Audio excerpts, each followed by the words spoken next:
Hajjechaa abbootii gadaa Karrayyuu tibbana raawwate ilaalchisee dhimmi isaanii maalirra ga'ee mootummaa wajjin akkamitti jiru, mootummaan waa'ee isaanii maal jedhee, ololli odeeffamaa jiruu fi dhugaan jiru akkamii waan jedhu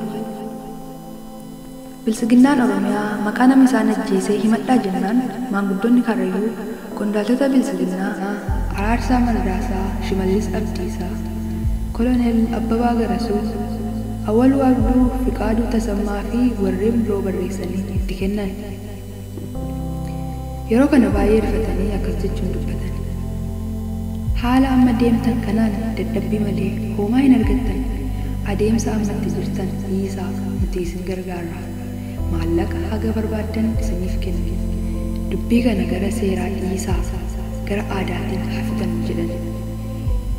Akkas jechuudhaan maanguddoota kadhaa fi doorsisuu jalqaban. Maanguddoon Karrayyuuttis nuti maallaqa kadhaaf asiin dhufne kan nu ajjeese seeratti akka nuuf dhiyaatuuf malee jedhanii waliigaluu dadhabanii guyyaa biraatti beellamatan. Erga beellamataniis adda ba'an.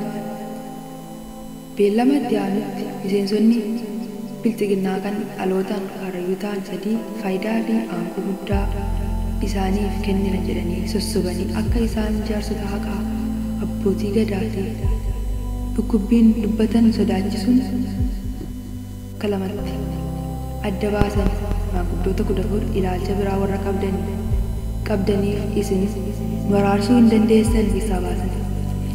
Nama ja'a qofa kan fedhii isaaniitiin deemu filatan.